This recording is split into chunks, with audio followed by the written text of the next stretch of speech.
Hello সবাইকে, অনেক দিন পর আবার নিজে বলতে এসেছি। সবাই নিশ্চয়ই খুব ভালো আছো বা ভালো থাকার চেষ্টা করছো। তো বিয়ের 1 ইয়ার অ্যানিভার্সারিতে গেছিলাম দুবাই ঘুরতে। এই 1 বছরে তো অনেক জায়গায় ঘোরা হয়েছে, তবে এটা আমাদের দুজনেরই প্রথম ইন্টারন্যাশনাল ট্রিপ। 10th ডিসেম্বরই আমরা দুবাই পৌঁছাই, সেই দিনই আমাদের অ্যানিভার্সারি ছিল।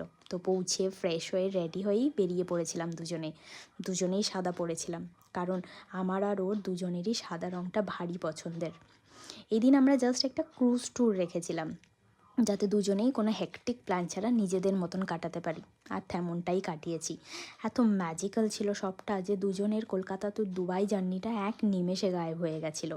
1 বছর আগেই এই দিনে দুজনে যা টেনশনের মধ্যে দিয়ে গেছি, 1 বছর পরে এসে সবটা জাস্ট নিমেষে গায়েব হয়ে গেছে। তো ক্রুজে করে আমরা গোটা দুবাই শহরটা দেখেছি।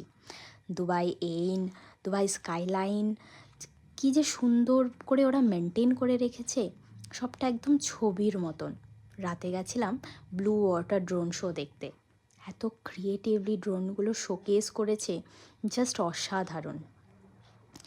এভাবেই খুব নিজেদের মতন করেই দিনটা কাটিয়েছি, ডিনার করেছি, রাতের দুবাই দেখতে দেখতে ফিরে এসেছি।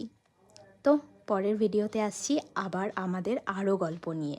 ততক্ষণ সবাই ভালো থেকো, ভালোবাসায় রেখো। টাটা।